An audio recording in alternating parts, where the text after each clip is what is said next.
Okay, good morning, everyone. Welcome back. So in the previous lecture, we discussed about the energy and the momentum conservation law in special relativity. I think and we demonstrated that similar to classical physics, similar to Newton's mechanics, in special relativity, using energy and the momentum conservation law, we can learn a lot about the various physics procedures. For example, one example we demonstrated in the previous lecture is two-body decay. It's a particle A decays into two particles B and C. Okay? And these features can be studied in a reference frame where A is moving, but we showed in the previous lecture, it is very convenient to utilize a reference frame where A is not moving. And in this reference frame, the energy and the momentum of particle B and particle C are uniquely determined. We just need to know the rest mass of the particle A, B, and C, and we can then fully determine the momentum and the energy of particle B and C after the decay in this reference frame. Okay?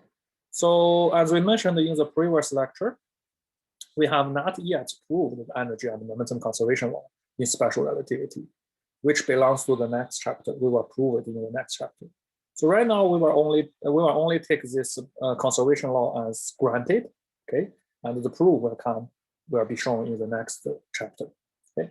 And today, the first topic we are going to explore is to continue the discussion about the energy conservation law and momentum conservation law, and demonstrate to you another example where energy and momentum conservation law can help us pinpoint the physics, even if we don't understand the details. Okay. So this is the second example that we are going to demonstrate today for this energy and momentum conservation law is light scattering, and more precisely, Compton scattering. Okay. So basically what we will consider here is incoming light, and there is a particle, and we will assume this particle is stationary. Okay, there is a particle, and light hit the particle. Okay, so after light hit this particle, the light will get scattered. Okay, so the light will now propagate in a different direction. So this is so-called scattered light. Okay, and at the same time, because this particle, the particle was at rest, before the light scattered. Because the particle is scattered, is hit by light, by light, this particle will now start to move. Okay? This is called the recoil motion. Okay? And for example, if this particle is so today we will consider the example where this particle is an electron. Okay? As you probably noticed that we assume this particle is stationary, okay, before the light hit it, and this assumption can always be satisfied. If the particle is not stationary, we can go to a different reference frame. And in this new reference frame, the particle is stationary. Okay, so similar as what we did in the previous lectures, we choose a good reference frame. And in this reference frame, my particle is stationary, and then a light hit it, and then gets scattered. So this is a procedure that we're going to study today.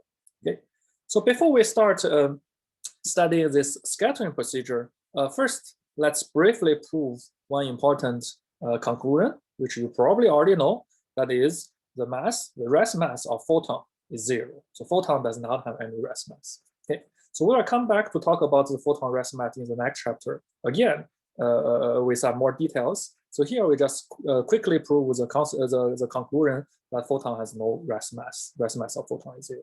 Okay, and we all know what is a photon from quantum mechanics. Right? So in quantum mechanics, we learned that there is a very important duality known as particle-wave duality or wave-particle duality. And this particle-wave duality tells us particles are waves and waves are particles. Okay? And in ENM, we know light are waves. Okay? Because they are waves, they must also be particles according to this particle-wave particle-wave duality. And excuse me. According to the particle-wave duality, we can think about any waves as a bunch of particles. So for our E and M waves, we should think about these E and M waves as a bunch of particles moving at the speed of light. And this, the particles corresponding, the particles of E and M waves is what we call the photons. Oh, sorry, this is a typo. It should be photon, not phonon. It will be PHOTON. Sorry for that, I will correct that. So these particles are known as photons. And according to particle wave duality, we know the energy of one photon is h bar times frequency of this light. Okay, h bar omega is the energy of one photon. And at the same time, we know the momentum of a photon is h bar times the wave vector k. That's the momentum of a photon. Okay, and according to the energy momentum relation we derived earlier on, in the previous lecture. Okay? We know that the energy of a particle, square it, should equal to the momentum square times speed of light square plus rest mass square times speed of light to the fourth power. Okay, so this is the generic relation for any particles, the relation between the energy and the momentum. Okay. And from this formula, we can calculate the rest mass m0. Okay, so if we calculate m0 from this equation, and we quickly find m0 is energy squared divided by speed of light to the fourth power minus momentum square divided by the speed of light square. Okay, and we know energy of photon is h bar omega, okay? And energy square is h bar square omega square. Similarly, for momentum, we know momentum is h bar k from particle wave duality. Momentum, we replace momentum by h bar k, and then square it. So this should be the rest mass. Okay, and we can put the common factor c to the fourth and the Planck constant h bar squares, put the common factor out. If you put this common factor out, these two terms can be combined together. It's omega square minus c square k square. Okay, so this should be the rest mass of photon, of my quantum particle photon. And what is this quantity? And this quantity is obviously zero. And this is because we know for light, we have this relation between frequency and the wave vector k. For light, the angular frequency omega and the k are proportional to each other, and the coefficient is exactly speed of light. So omega equals ck. If omega equals ck, then this numerator omega square minus c square k squared is obviously zero. Just plug in this relation into the numerator, we found it's zero. So this is one quick way to prove that the mass of photon is zero. Okay, so photon is a so-called massless particle. There's no rest mass for photon. Okay, so after we demonstrated that this photon has zero mass, then we can look at this scattering procedure more carefully. Okay. Oh, before we go to the scattering procedure, I do want to mention one more topic. Okay. So we know photon describe E and M waves. Okay. And the fact that photon is massless is actually very important, has very important consequence. Photon is massless means that the Coulomb or E and M interactions are long range. For example, for Coulomb interactions, it decays very slowly when we increase the distance. It decays as 1 over r. Okay. If photon has mass, then the E and M interaction will be very short range. Instead of 1 over r decay for Coulomb, we should follow exponential decay, known as the Yukawa potential. Okay. So whether a particle is massive or massless is very important for the corresponding force induced by this particle. And the fact that photon has zero mass is very important. That is actually the reason why Coulomb interactions can be very long range. We will come back and revisit this problem in the next chapter. Okay, so photon mass is zero. So after we understand the photons, now we can go back and look at this scattering procedure. So in this scattering procedure, instead of thinking E and M waves as waves, we were thinking E and M waves as quantum particles, as photons. Okay, so we use the particle wave duality as a particle picture to think about this scattering. Okay. So here we have photons coming in, and one photon coming in, and we have electron that is not moving. And this photon hit this electron. Okay, and after this photon collide with this electron, photon will be scattered to a new direction. So that is a scattered photon. Okay, and at the same time, the electron will pick up some velocity and will do some recoil motion, and we will assume the velocity of the electron is in this direction. Okay, so and we will utilize the energy and momentum conservation law to try to understand the physics here. Okay, so for the energy and the momentum conservation law, same as what we learned in classical physics, Newton's systems, what we should do is let's first look at the initial state, what is its total energy, and what is its total momentum. Okay, and then later we will look at the final states and look at what is total energy and total momentum. And then energy momentum conservation law will require my initial state and final state have the same energy and the same momentum. Let's first look at the initial state. Okay, so the initial state, I have an electron, and this electron is not moving, it's stationary. Okay. And in the same time, I have one photon, a photon coming in. Okay. So initial state, I have one photon and one electron. So what about the total energy? Okay. So for the photon, we know the energy is h bar omega. H bar times frequency is the energy of the photon. So that's the energy of the photon. For the electron, because the electron is not moving, its energy is MEc squared. Me here is the rest mass of the electron.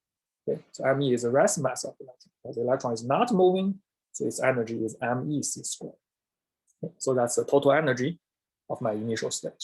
Very simple. A photon plus an electron, which is not moving. Okay. And then let's look at the total momentum of the initial state. Okay. So for simplicity, I will assume my light comes along the x-axis. If my light comes along the x-axis, then the momentum of my photon is along the x-axis. So Py and Pz will be 0. I don't have Py and Pz. I only have Px. Okay. And the Px, what is the momentum of Px?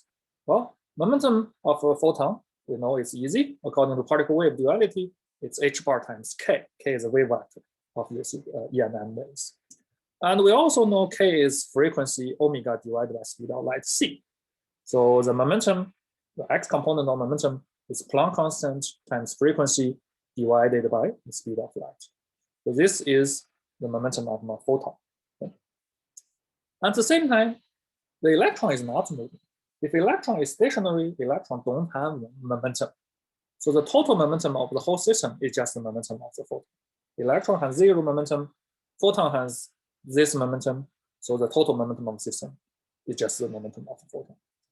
X component is h bar omega over c, y and z components are 0. This is because I choose the direction of this photon, incoming photon, to be my x-axis. I choose this to be my x-axis. Okay, so we got the total energy of the initial state and the total momentum of the initial state. Now let's look at the final state. Okay, so for the final state, we have one photon, that's a scattered photon, and we also have this electron, and this electron is no longer stationary, it starts to move. So this is the so-called recoil motion. Okay. And from the momentum conservation, we can prove that this scattered photon and this electron recoil motion, they should stay on the same plane. Okay, so this incoming wave vector and the direction of the scattered light and the direction of the recoil motion, they will stay in the same plane. Okay. I will choose this plane to be my xy plane. Okay, so the horizontal axis is my x, as I mentioned to you earlier. Okay, incoming light is along x. And I will choose this plane to be my xy plane. So my vertical axis is y, and the z direction is perpendicular to my paper. Okay, perpendicular to the screen.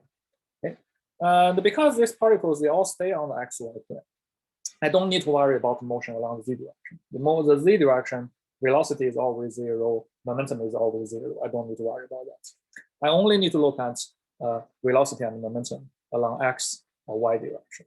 Okay, so this is a consequence of the momentum conservation law. The momentum conservation law tells us this motion can always stay in one plane. Because it's always staying in one plane, I will just call this plane xy. Okay. And the z plane is perpendicular, but that direction don't have any motion. Okay, nevertheless, this problem is simplified into a 2D problem, because the particle never leave this plane. So this becomes a 2D problem. Okay, and in this 2D problem, for the final stage, again, we can calculate the total energy. Okay, the total energy again has two parts. H bar omega prime. Omega prime is the frequency of the scattered light. Okay, so we assume the scattered light take a different frequency, omega prime. And h bar omega prime is the photon energy of the scattered photon. And for the electron, this is the electron after the scattering, the electron start to move. Once the electron start to move, the energy is not rest mass speed of light squared. It's the rest mass times gamma times speed of light squared. Gamma is this guy, this standard gamma factor. Okay, and this gamma factor depends on the velocity of my electron, velocity of electron over speed of light squared, 1 minus this quantity square root, and then 1 over that. This gives me my gamma factor. And this gamma E, me is rest mass. Gamma E, me is the mass of the electron when the electron is moving with velocity E. Okay, so VE is the velocity, the amplitude of the velocity, because this is recoiling motion of my electron. Okay, so let me look at the picture again. So we assume the recoil electron has a velocity V. V sub E. If it has velocity V sub E, the total energy depends on V sub E. through the gamma factor. Okay, and this is the MC square for the recoil electron. And the mass is no longer the rest mass. Mass is the rest mass times the gamma factor, and the gamma factor contains velocity. And the first term is h bar omega prime. Omega prime is the frequency of my scattered light. H bar times that frequency is the energy of my scattered field. Okay. So this is the total energy of my final state. Now, how about total momentum? Well, for the momentum, we know the momentum of my photon is h bar times wave vector. Wave vector here, we call it k prime. This k prime is a wave vector of the scattered light. Okay. So wave vector of the scattered light is called k prime. So the momentum of a photon is h bar times k prime. Okay. But now notice that this momentum is a vector. Okay. If it's a vector, we need to specify its x component and the y component of this momentum.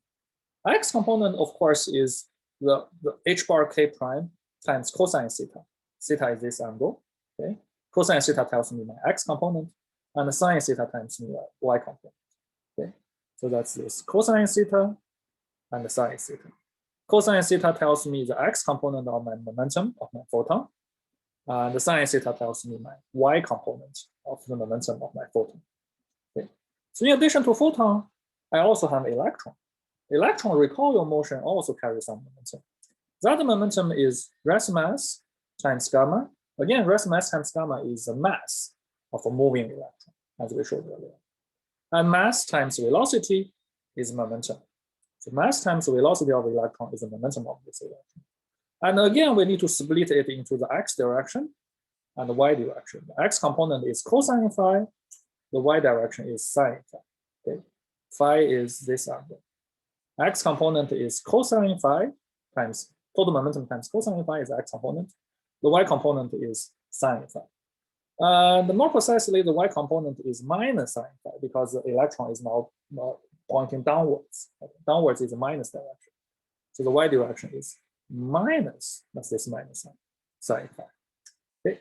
So nevertheless, this is a total momentum of the final state from both photon and electron. Okay. And for photon, we know k prime. K prime, the wave vector, is frequency omega prime divided by speed of light. So I can replace k prime by omega prime divided by speed of light. Okay, so that allows me to simplify the formula a little bit. So this is my final momentum, x direction and the y direction. Z direction, the final momentum is 0 because my particle always stays in that one. Okay, no motion along the z direction out of the plane. Okay. So we know the initial energy of my initial state, and momentum of my initial state. We know the energy of my final state and momentum of my final state. Then I can use energy and momentum conservation law to enforce that the energy of the initial state need to equal to the energy of the final state. Px of the initial state should equal to the Px of the final state. Py of the initial state should equal to Py of the final state. Okay. Of course, we should also request the z direction momentum to stay the same. But z direction doesn't contain any useful information. Z direction initial state has momentum 0, final state also has momentum 0. It's automatically satisfied. So we don't need a z component. We only need the xy component. Energy, momentum x, momentum y. Okay. So we have 3 equations from energy and momentum conservation law. How many unknowns do we have? Well, unknowns. So initial state we all know. Okay. We know the incoming frequency of my light, and we know the rest mass of the electron and everything. What we don't know is about the final state. We want to know what happened after the scattering. So the final state is not known. Okay. So final state actually has 4 unknowns. First of all, we don't know the frequency of the scattered light, omega prime. Okay. The frequency of the scattered light, we don't know. That's one unknown. So omega prime is the first unknown. Second unknown is the velocity of the electron, the recoil motion of the electron. We don't know what is the recoil motion velocity of my electron, how fast this electron is moving after the scattering. So omega prime, VE, 2 unknowns. And in addition, there are 2 angles we don't know. We don't know theta, we don't know phi. Okay, theta is the direction of the scattered light. Phi is the direction of the recoil motion of the electron. This angle theta and angle phi, we don't know. Okay, so in total, we have 4 unknowns: omega prime, VE, theta, and phi. So we have 4 unknowns, but we only have 3 equations. So this means energy and momentum conservation law cannot fully determine the final state after the scattering. We need some additional information. We need to know some of the microscopic details about how light scatters with the electron, the detailed interaction between light and electron, to figure out the full information about the final state. Okay? But these 3 equations already enforce a lot of constraints on the final state, and it already tells us a lot of information about the final state. Okay? So the bottom line, we cannot uniquely fully determine the final state, but these 3 equations already allow us to say a lot of things about the final state. Okay? So we have 4 unknowns, only 3 equations. We can't really solve for these 4 unknowns. So what should we do? Okay? So standard trick we can play here is we assume theta is known. Okay? So theta is an unknown value, but let's treat theta as a control parameter. Okay? And if we treat theta as a known value as a control parameter, then we only have 3 unknowns: the frequency of the scattered light, velocity of the recoil motion of the electron, and phi, the direction of the recoil motion of the electron. 3 unknowns, 3 equations we can solve for that. Okay. So why can't we treat theta as a control parameter? Let me show you a cartoon picture to demonstrate that. Okay. So experimentally, so if we really do this light scattering experiment, we have one light coming in, okay, and we have electrons staying here. Then this light hit this electron, then gets scattered. Okay. So in principle, if one light coming in, and we have electrons here, this scatter can scatter light into many different directions. It can scatter light into all different directions. Okay. Let me draw a picture here. Okay. Okay. So this electron is my target, and I have a light wave coming in. Okay. If you have a light wave coming in, say a plane wave coming in, scattered at this electron, scattered by this electron, then after scattered by this electron, the light will be scattered into all different directions. So initially, the incoming light has a specific direction, but after it's scattered with this electron, it can be scattered in all different directions, even backwards, even scattered back. Okay? And experimentally, what we do is we put a detector. So this blue object is my detector. It is a lens. I collect light waves. I collect photons using this detector. Okay, and this detector, experimentally, this detector, we can move this detector. Okay? So if this detector is put here, it collects electrons that are moving along this direction. Let me use different color. Okay? So it collects signals that get scattered along this blue angle. Okay? If I move the detector, let me clear this picture. Okay? I can move my detector around this target. I can move the detector. Say I could say this blue line is a track. I can move my detector. Okay? If I move my detectors here, it will pick up scattered photon in this way. Okay. If I move my detectors here, it will pick up scattered light towards that direction. Okay. So by moving the detector location, I can control theta. Okay. So each specific location of my detector pick up signals with a specific theta. And by changing its location, I can choose what theta angle, what theta angle of my scattered light I'm picking up using my detector. Okay. So this is how experimentally we control theta. Okay. We don't collect all the light at the same time. We collect the light at the specific direction. And that specific direction of the light has a specific value of theta. So that is why we can treat theta as a known number instead of an unknown number. Okay. Theta is actually can be controlled. Okay, so the bottom line, theta is a number that we can control in experiments. So we can treat theta as a known value. Okay. So if we treat theta as a known value, now we have only 3 unknowns: omega prime, velocity of the electron, and phi. Now we have 3 equations, 3 unknowns, 3 equations. That's perfect. We can solve these equations and get a unique answer. Okay. So I will not bother you with all the details. I have the detailed procedure written down in my lecture notes, but I will not go through them. You can go through them afterwards. Okay. So it's basically linear equations. It's a standard solution of linear equations, 3 linear equations, 3 unknowns. And the bottom line, after we massage the formula, eventually we come to this relation.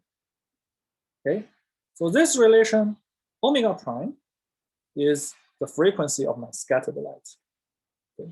Omega prime is frequency of scattered light. Omega is the frequency of the incoming light. We know omega. Okay.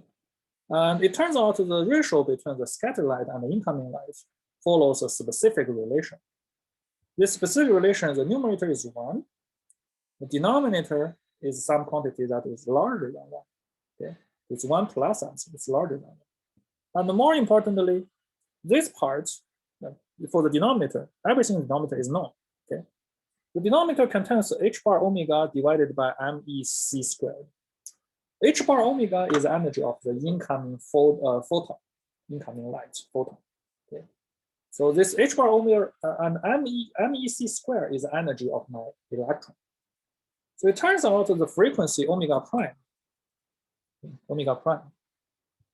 is determined by the ratio of energy of light and the target particle. Target particle here is the electron. Okay. So I only need to calculate the ratio of the energy of a light particle, which is photon, over the energy of my target. The target is the electron here, so the energy of my target is MEC squared. Okay. So this ratio is one control parameter, which is really important. Okay. And another thing which is very important is this angle theta. Okay. Depending on the direction of my scattered light, depending on where I put my detectors, okay, I can get signals with different theta, and the different theta turns out to have different frequency.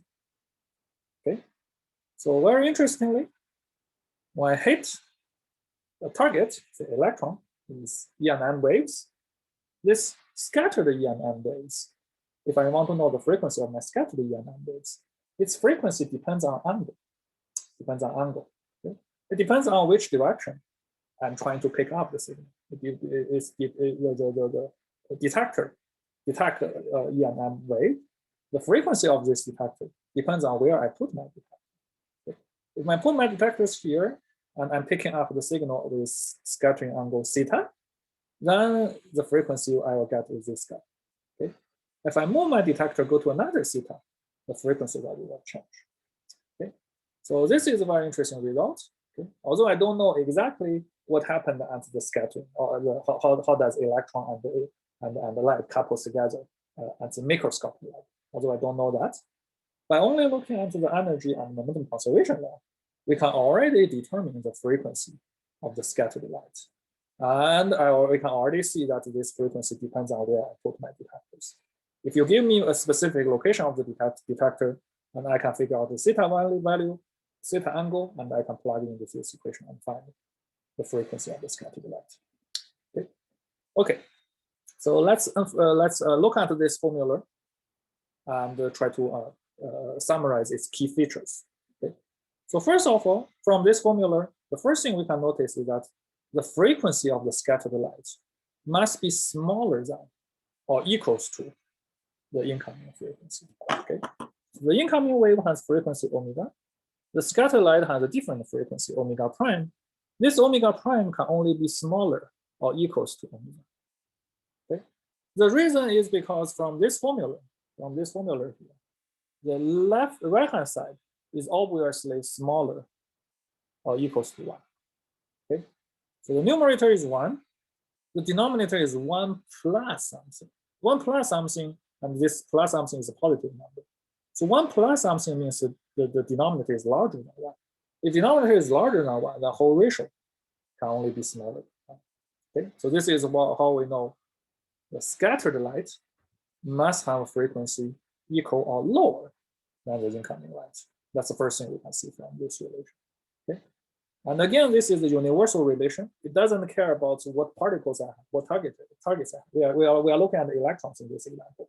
But if you replace electrons by another particle, say a neutron, sorry, actually neutron would work. Neutron is charged neutral. Let's say proton or some alpha particle, etc.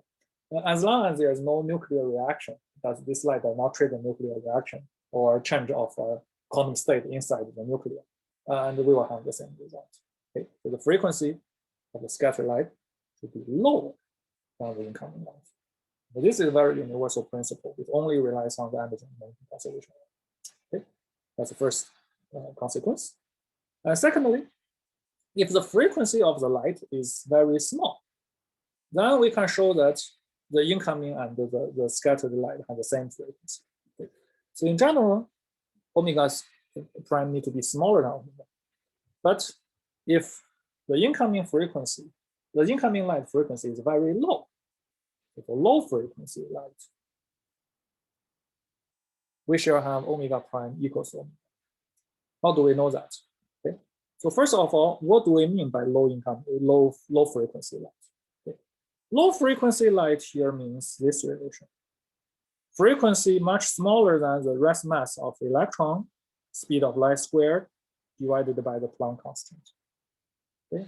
So we know the mass c squared is the energy of my electron, the rest electron. Okay. And energy divided by h bar gives me an angular frequency. So that is angular frequency from the energy mass, from the mass energy of my electron. So if that frequency is much larger than the frequency of my light, in other words, if my light frequency is much lower than this frequency and this parameter, then this is what we call the low frequency light. Okay.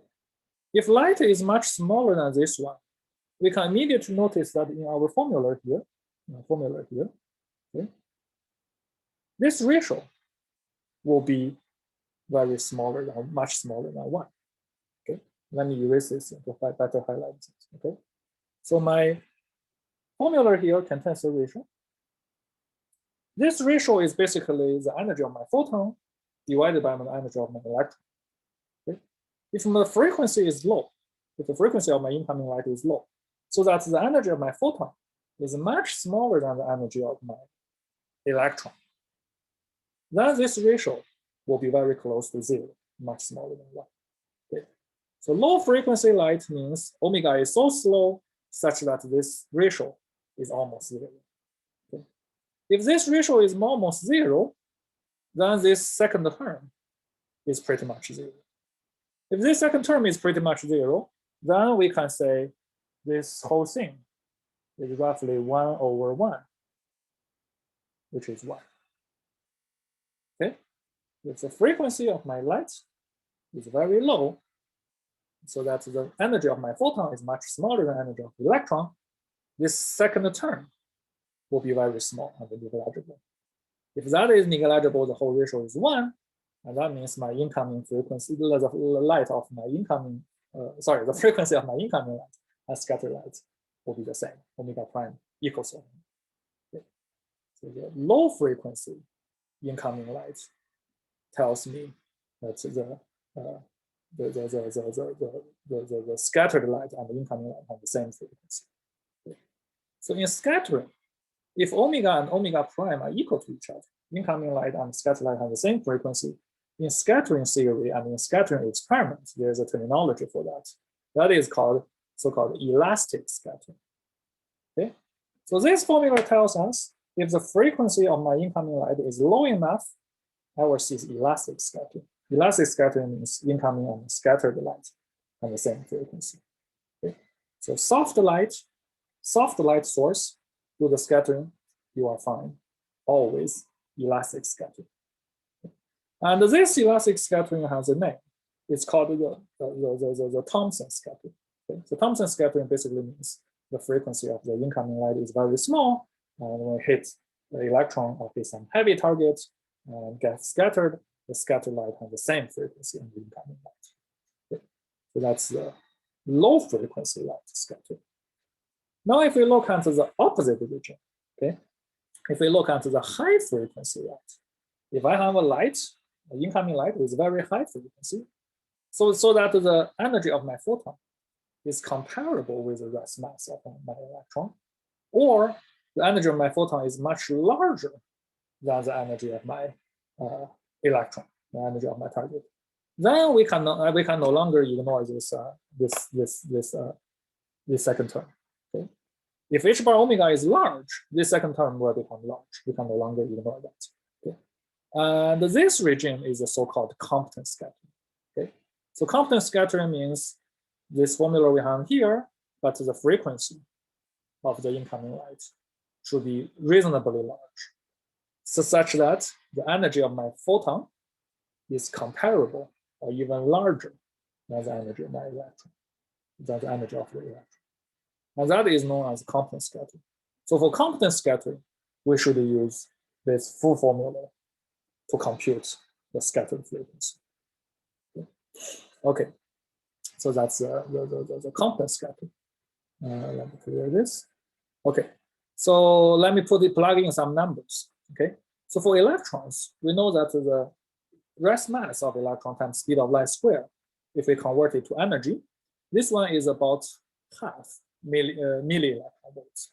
Okay. So energy of electron is about half, 0.5 of a million electron volts, MeV. Okay. M here stands for 1 million, okay, million electron volts. And this means if the photon energy is much smaller than half MeV, then we should see Compton scattering.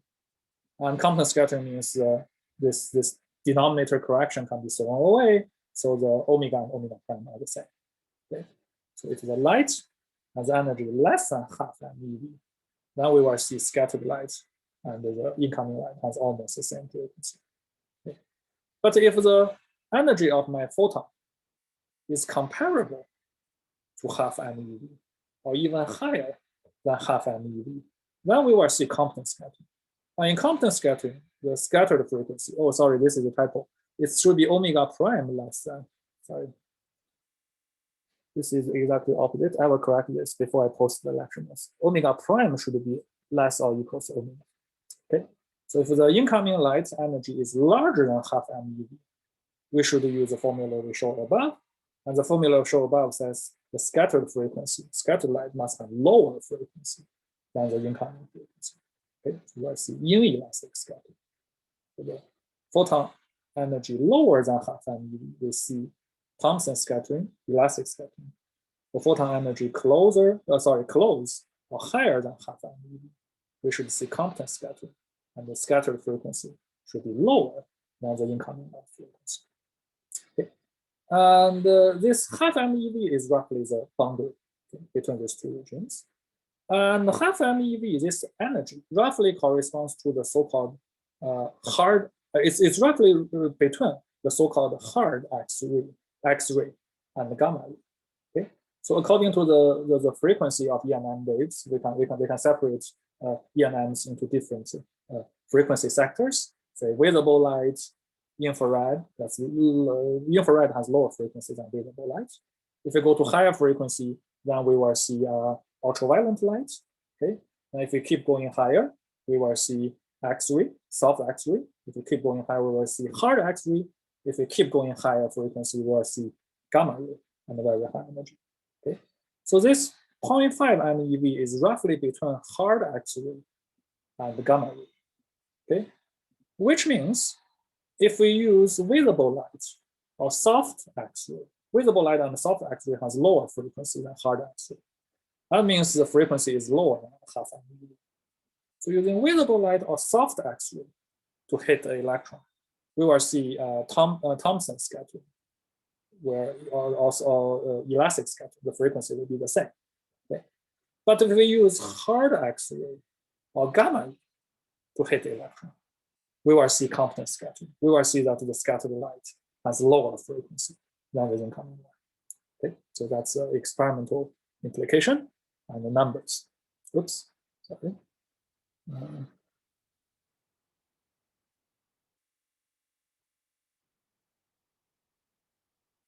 Okay, so let me clear this notes. Okay, so let's go to the next point. Okay, so finally, for Compton scattering, so if we use hard X-ray or gamma ray, then we should use this full formula to calculate omega prime.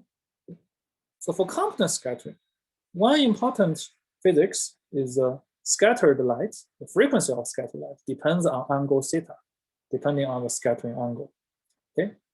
If the scattering angle is 0, scattering angle is 0 means the scattered light, we are looking at scattered light that's going along the x-axis. So going along the same direction as the incoming light. Okay.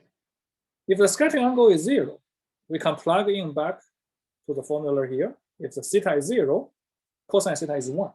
1 minus 1 is 0, then the whole thing disappears. So this ratio becomes 1. Okay.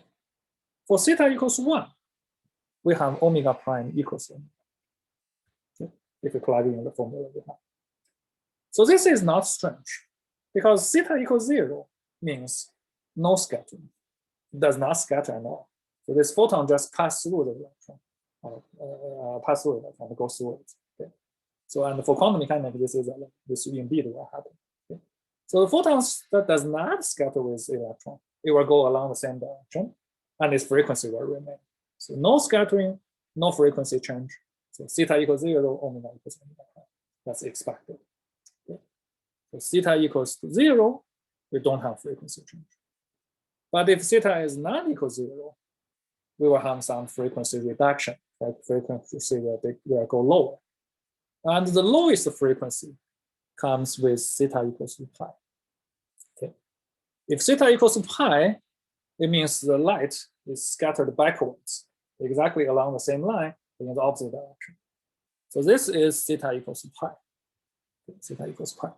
When theta equals to pi, my scattered light has the lowest possible frequency. And that is where this 1 minus theta becomes to 2. Okay. So the lowest possible frequency is 1 over 1 plus 2 h bar omega MEC squared. Okay. So this is the lowest frequency for the scattered light. And that lowest frequency happens when you have light bounced back by the electron. So theta equals pi. Okay, so that's Compton scattering. Erase this. Okay, so that's the last point about Compton scattering. Okay, so let me summarize this section. Okay, so in this section, and also in the previous lecture, we showed that only using energy and momentum conservation law, okay, without thinking about any microscopic details, we already can learn a lot about system. So this is the same as what we learned in Newton's mechanics. Okay, so in Newton's mechanics, we know energy and momentum conservation law plays a very important and very fundamental role. In relativistic theory, energy and momentum conservation law also plays a very important and very fundamental role. Okay, and by only thinking about energy and momentum conservation law, even if we don't know at all what's going on in the scattering, we can already learn a lot about scattering and quantum decay of particles. And energy and momentum conservation law already enforce a lot of constraints on what could happen and what could not happen in our universe and in our experiments. Okay, so that's the power of energy and momentum conservation law. And in the next chapter, we will revisit this topic and show you the foundation, where does this energy and momentum law comes from, and we will also show you how to write down the energy and momentum for relativistic systems, including EM waves and relativistic particles. Okay, so this is the end of the third chapter. Okay, so in the third chapter, we discuss about the dynamics of relativistic theory. Okay, and we showed that the dynamics of relativistic theory is very similar to Newton's law, except that the mass of my object is no longer constant. The mass changes with velocity. When we have velocity higher and higher, the mass becomes larger and larger, and eventually the mass becomes infinitely large if the velocity approaches the speed of light. Okay. And we also showed that the energy of object is mc squared, mass times speed of light squared. That's very famous, E equals mc squared relation. And all of this conclusion, and not something, it's not some weird guess. It all comes from one very simple principle. That principle is we assume all different reference frames see the same physics law. And mathematically, this means all physics laws, we have to be able to write it in terms of 4D vector equals 4D vector, 4D scalar equals 4D scalar, 4D tensor equals 4D tensor. We cannot mix scalar with tensor. We cannot say scalar equals tensor or scalar equals vector. Those things are not allowed. And by just following those principles, as we showed in this chapter, all this important conclusion about dynamics and E equals mc squared comes out naturally. Okay, so that's the beauty of special relativity. And from special relativity, you don't really need to know much of detail about system. By just looking at the principle, looking at this principle, we can already figure out what is the dynamics, what are the laws of dynamics we have to follow. Okay, so that's chapter 3. So today we will briefly start a new chapter, the chapter 4. Okay, so this chapter 4, roughly speaking, is the chapter 12 in Jackson's book. And in this chapter, we will discuss about the action and the Lagrangian formalism for E and M and for special relativistic dynamics. Okay. And we will also discuss the energy and momentum conservation law, which is known as noise theorem, as we mentioned earlier. Okay. So this chapter basically rewrite everything we know about E and M in terms of Lagrangian and actions. Okay. So in my opinion, if we think about the course, the two courses of 505 and 506, in 505 and 506, you learn lots of new topics. And some of the topics is actually you already learned as undergraduates, but we learn a new way to formulate them. Some of them are new knowledge, or totally new knowledge we didn't study as undergraduates. Okay? But if you ask a question, which part of the knowledge are the most new, most novel, and most important new knowledge you learn out of 505 and 506? If you ask me that question, I will give you the answer is this chapter. Okay, so this chapter, in my opinion, is the most important new knowledge we learn out of 505 and 506. Okay, it's roughly the chapter 12 of Jackson's book.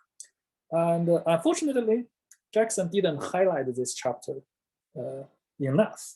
Okay, so if you just naively look at Jackson's book, this chapter 12 is just a regular chapter. Okay, but if we really ask the question, which is the most important new knowledge we learn, I will say it's this chapter. Okay, so basically in this chapter, we will reformulate what we already know about E and M and the relativistic physics in terms of Lagrangian. Okay, and it sounds like just a technique modification. We use a new technique to describe the same physics, but it's actually not that simple. Okay, so this Lagrangian formalism, this Lagrangian approach to describe dynamics is probably most important revolution in modern physics in comparison with the ancient days, in comparison with Newton's days. Okay, so you probably already get this feeling. As undergraduates in the introductory, like 100 level courses, we learn force, we learn equation of motion, etc. for mechanics. But when you approach graduation, you will learn mechanics again, but in terms of Lagrangian and Hamiltonian mechanics or Lagrangian mechanics. Okay, and those Hamiltonian and Lagrangian formalism gives you the same answer, but in a much more systematic way.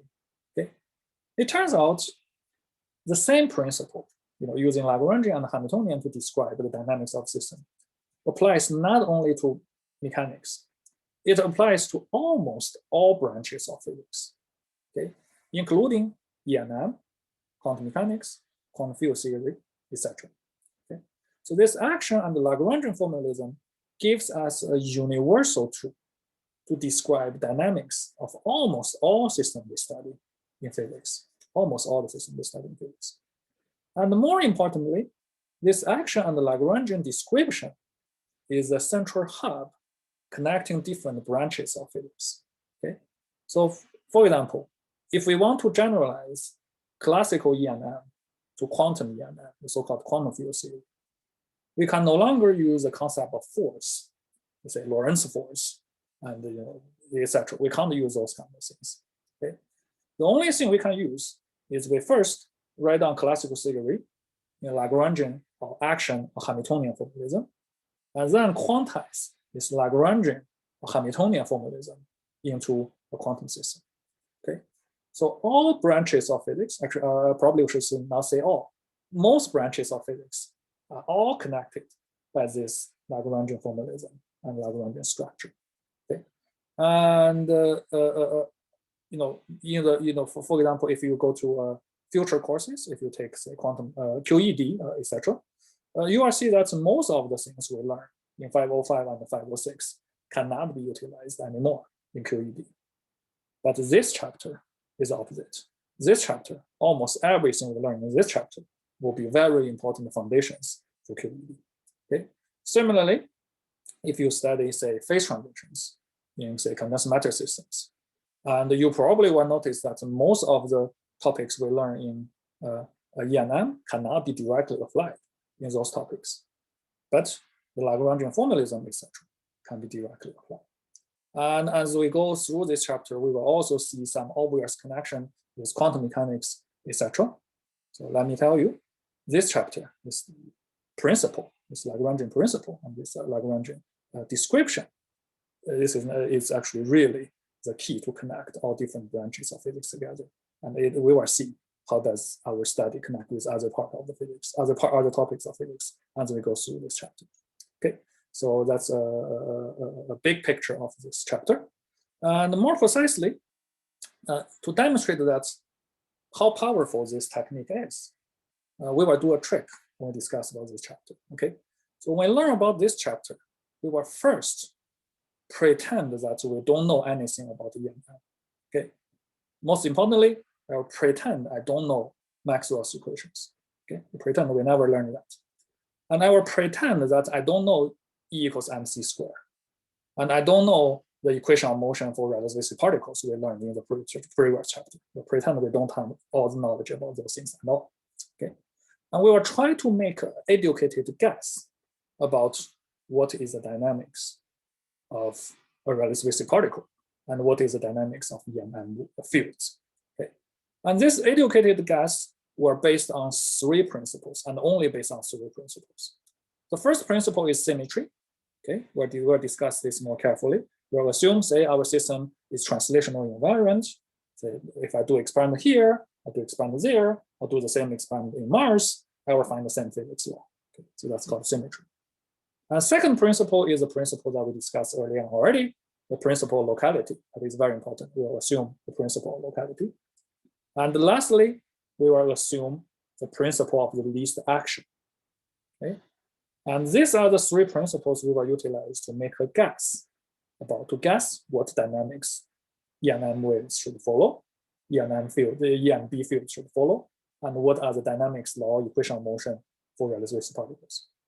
And I will show you by only utilizing these three principles and these three assumptions, we can already write down a unique equation of motion for ENM waves, a unique equation for relativistic particles. That's exactly the equation of motion we learned before.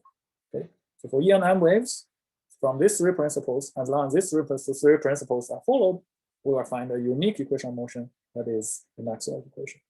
And for relativistic particles, we will find what we learned in the previous chapter about its energy and momentum, etc. Okay, so that's one trick we will utilize to demonstrate how powerful this approach is. Okay. Without knowing anything about the system, without knowing anything about Maxwell's equations, we will show that by only following these three principles, Maxwell's equation have to come out. We have to get the Maxwell's equation. Okay, so there's no alternatives. Our universe have to follow Maxwell's equation as long as we follow these three principles. Okay, so before we're doing all those big steps, let's first give a very quick review about classical mechanics. Okay, so these topics you already learned in your undergraduate classical mechanics courses, I believe. So I will be really quick and only demonstrate you a couple of examples to remind you about the knowledge you learned. Okay, so in classical mechanics, we know that we can write down, say, we have a classical object, and we can write down Lagrangian of that object. And the Lagrangian is basically the kinetic energy, and I would call kinetic energy T minus the potential energy. Okay. T minus V minus potential energy is called Lagrangian.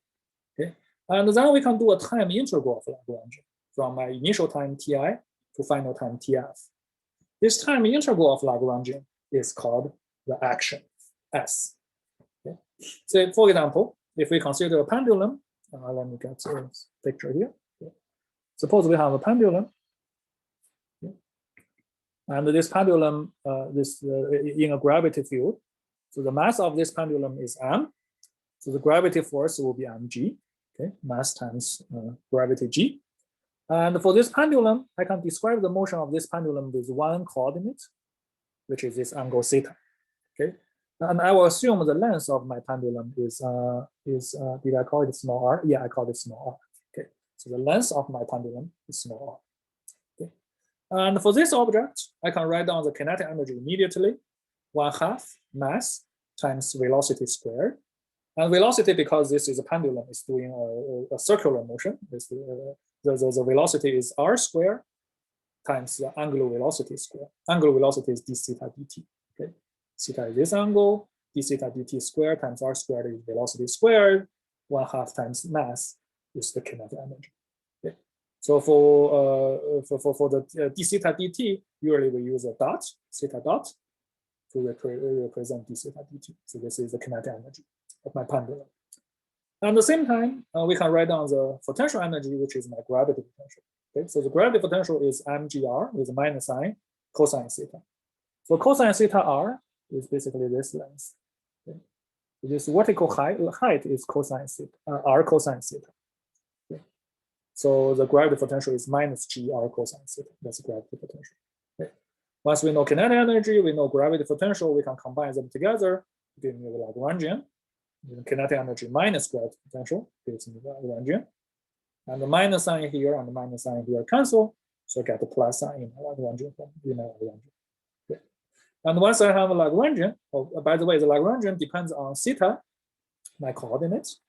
It also depends on the time derivative of theta dot. Okay. So Lagrangian in general depends on my coordinate and time derivative of my coordinate, theta and theta dot. And once I know my Lagrangian, I can do a time integral. And this time integral gives me the action, the definition of action. Okay. And this angle theta is typically called the coordinate. Okay. And time derivative of theta is typically called the velocity. So Lagrangian depends on coordinates and its velocity. Okay. Coordinate is coordinates, velocity is the time derivative of velocity. Okay.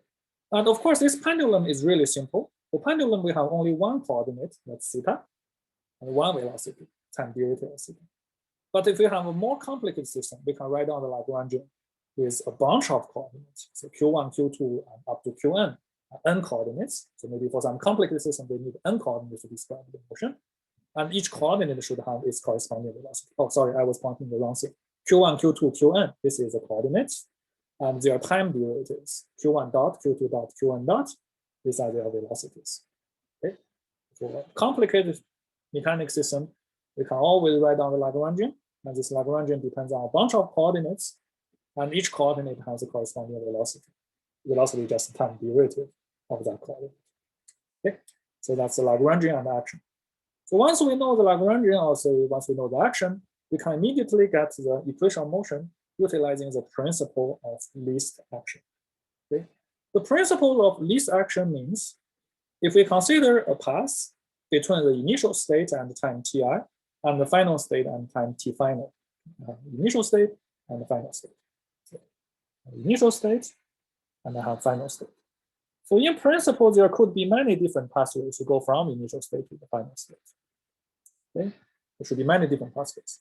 For each pathway, I can write down its action. Okay, and the principle of least action means classical mechanics would pick the pathway that the variation of action is zero. Okay? Or in other words, they will pick the pathway that the action is stationary. Stationary means if I change the pathway a little bit to the first order, the variation is zero. Okay? So it's important to notice that variation equals zero does not necessarily mean this is a minimum. Okay? So maximum also have variation zero. Saddle point also have variation zero. So the principle of least action, although it's called the principle of least action, it's not necessarily least. Okay, it just means the variation is zero. It's just a variation principle. Okay, for historical reason, it's known as the least action, but in principle, in reality, what one really mean here is the variation equals zero. Okay? We don't necessarily require it to be minimal. We just require the variation to be 0. Okay, so by requiring the variation to be 0, we should get the equation of motion, and we should get the pathway, the classical mechanical scale size. Okay. And how do we do this variation? Well, we do this variation in the standard way. Okay, we want to calculate the variation of my action.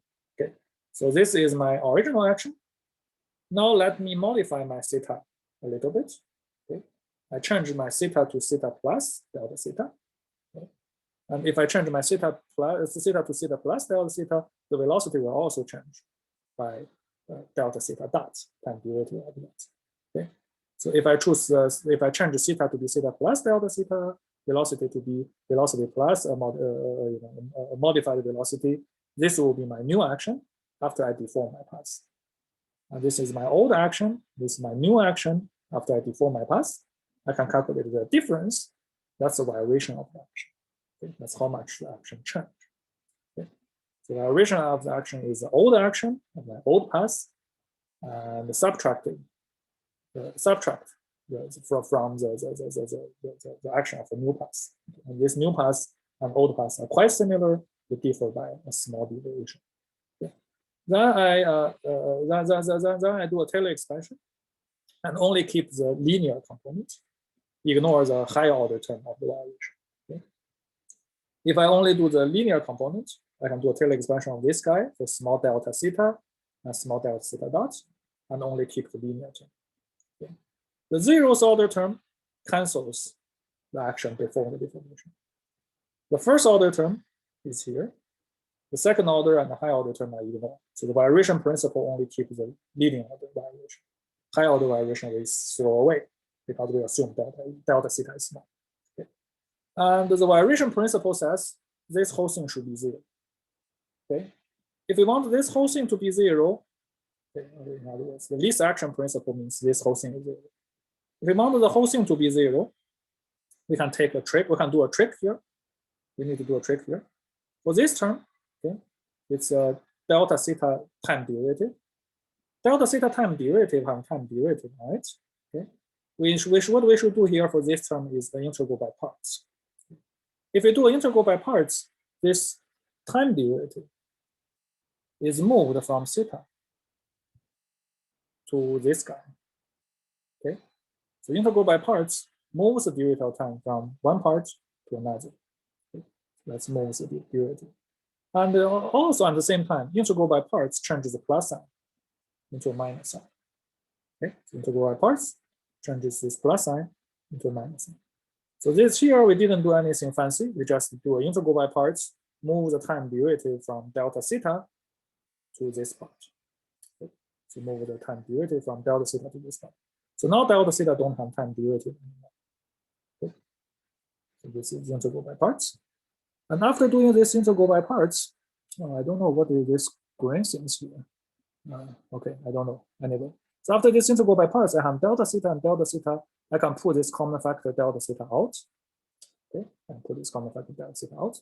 So the least action principle, the principle of least action means this whole thing need to be 0.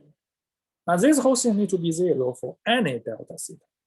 Okay, so principle of least action means no matter how we deform this pathway, the first order variation should always be 0. No matter what delta theta we choose, this guy need to be 0. In order to make sure that this integral is 0 for any delta theta, the only thing we can do here is to request everything here inside the square bracket to be 0.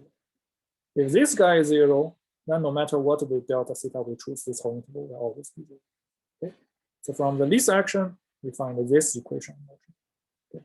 So the derivative of Lagrangian to theta minus time derivative of Lagrangian to the velocity should equal 0. So this is the equation of motion. Okay? So this is the equation of motion for the pendulum. And if we have a more complicated system with, say, n coordinates and n velocity, we will get n equation of motion. Okay? So for each coordinate and its corresponding velocity, we get one set of equation of motion. Okay? For I equals 1, we got one equation. For I equals 2, we got another equation. For I equals n, we got another equation. Okay? If we have n coordinate we will get n equation motion. For the pendulous problem, because we only have one theta, one coordinate, we got the one equation motion, which is this one. Okay. So for the pendular problem, we know the equation motion is this guy. Okay. On one side is a derivative coordinate. On the other side is Lagrangian derivative to velocity, then take a time derivative. And let's look at this equation motion. Okay. So let's start from the left-hand side. Okay. Left-hand side, we take a Lagrangian derivative to the velocity, then take a time derivative. Okay. So Lagrangian contains two parts, kinetic energy and potential energy. Potential energy do not contain velocity. Potential energy only depends on theta. Kinetic energy depends on velocity. Okay. So the derivative of Lagrangian to velocity is actually derivative of kinetic energy to velocity. And kinetic energy, we already know 1/2 mass r squared theta dot square. So this derivative is basically derivative of theta dot square to theta dot. Okay. And the derivative of theta dot square to theta dot is 2 theta dot. Okay. So this is nothing but same as derivative of x squared to x equals 2x, same thing. Okay. So we can calculate this derivative, and then after we calculate the derivative, we need to take another time derivative. Okay. So this derivative of theta dot gives me mr squared theta dot, but I need to do another time derivative, ddt. That's the ddt we have from the beginning. Okay. If we take another derivative, this theta dot becomes theta double dot. Okay, so there are two dots here. Theta double dot means it's a second order time derivative of angle theta. Okay. So that's the left-hand side of equation of motion. For the right-hand side of equation of motion, we have L derivative of theta. Okay, L again is kinetic energy minus potential energy. Kinetic energy do not contain theta. Kinetic energy only contains theta dot. Only potential energy contains theta. So the Lagrangian derivative of theta is actually minus potential energy derivative of theta. Potential energy for the pendulum is mgr cosine theta. That's the potential energy. Okay. And actually the minus sign, after the minus sign got cancelled. Okay. And this guy divided by theta, sorry, derivative to theta is basically cosine, derivative of cosine theta to theta. And cosine theta, derivative theta is minus sine theta. Okay. So the right-hand side is minus mgr sine theta. Okay. So the left-hand side is this guy, right-hand side is this guy. The equation of motion tells me the left-hand side and right-hand side need to be equal to each other. So I get the equation of motion. Okay. Now for this equation of motion, it's precisely F equals ma from Newton's second law. Okay. So this Lagrangian formalism gets the same equation of motion we have from Newton's second law, but it allows us to derive this equation of motion from a systematic way. We don't need to know the details. We only need to write down the action. We don't need to write down the Lagrangian. As long as we know the Lagrangian, we can immediately get the equation of motion utilizing the vibration principle of the principle of least action. It's the same thing. Okay, so I think this is probably a good point to stop. So today we did two things in our lecture. So the first thing we did is we demonstrated another example of energy and momentum conservation law, utilizing energy and momentum conservation law to understand scattering between light and particles. And in the second part of the lecture, we did a quick review about Lagrangian formalism and the principle of least action we learned in classical mechanics. Okay. And in the next lecture, we will follow our discussion today and trying to utilizing the Lagrangian formalism, this principle of least action, to derive the dynamics of EMM and the relativistic objects. Okay, so let's stop here. I will see you next week.